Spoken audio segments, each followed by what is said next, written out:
বিসমিল্লাহির রহমানির রহিম। আমি মোহাম্মদ আব্দুল হালিম। বাংলাদেশের একমাত্র দেশ স্বাধীন বাংলাদেশের স্বাধীনভাবে স্বীকৃতি এবং দিয়ে গেছেন আমাদের বিশ্ব নেতাগণ।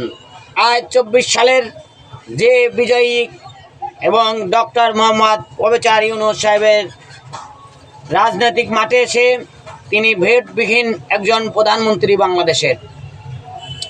তিনি যখন বলেন যে বাংলাদেশের যারা রাজনীতির মাঠে আসবেন, রাজনীতি করবেন, লেখাপড়া শিক্ষিত ও ইন্টারমিডিয়েট পাস, মাস্টার পাস, কিন্তু এটা তো কখনোই সম্ভব নয়।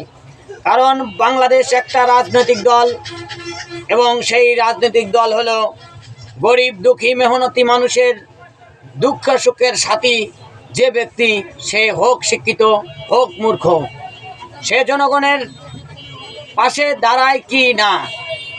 আপনারা যাকে বর্তমান পার্লামেন্টের সদস্য হিসাবে চেয়ারম্যানে ইউপি নির্বাচনের জেনে জেনে যে কায়দা খাটাচ্ছেন, আপনি নিজেই তো এত বেশি বুঝেন, এত দিক নির্দেশনা দেন, তবে কেন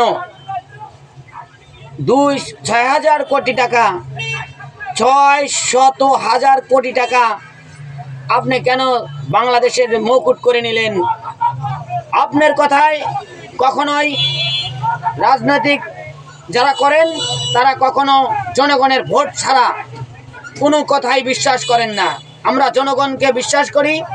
বাংলাদেশের যতটুকু ভাবমূর্তি এবং ক্ষুণ্ণ করার চেষ্টা করছেন, এটা কখনোই করতে আসবেন না। বাংলাদেশ হবে জনগণের ভোটের অধিকার, যার ভোট দিয়ে জয়ী করবি যে সেই হবে বাংলাদেশের একমাত্র সুনামধন্য সংসদ সদস্য এবং চেয়ারম্যান এবং মেম্বার।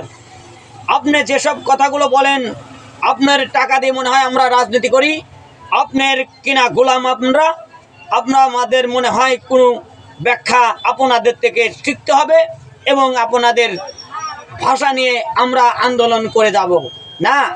আমাদের ব্যক্তিগত রাজনৈতিক জীবনে এসে আপনি এক এক জনগণের ঠগানোর জন্য আহ্বান জানাবেন। আরে সবচাইতে বেশি পৃথিবীর মধ্যে এই বাংলাদেশের শিক্ষিত ব্যক্তি যারা, তারাই হচ্ছেন গরিবের টাকা আত্মসাৎ করে, গরিবের কল্যাণের টাকা চুরি করে, গরিবের স্বাস্থ্য খাতের টাকা চুরি করে এবং প্রত্যেকটা খাতে এই টাকা চুরি হয়। যারা কলমে সঠিকভাবে সিগনেচার করতে পারে তারাই আসল 1 নম্বরের দুনিয়ার বাংলাদেশের মধ্যে সবচাইতে জঘন্য ব্যক্তি। এবং তিনি এই জনগণকে বিশ্বাস করেন না। তিনি বলেন যে আমি আমার মতো কাজ করছি, আপনারা আমার কাজের ব্যাখ্যায় আমরা টাকা পয়সা হাতিয়ে নেই।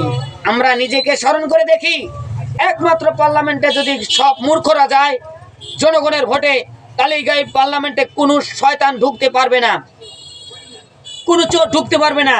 কারণ ওরা যা হবে প্রকাশ্যে বলে দেবে, আজকে এটা হয়েছে, কালকে ওটা হয়েছে, কালকে অমুকটা হবে, এই কথা আমরা শুনতে পাচ্ছি।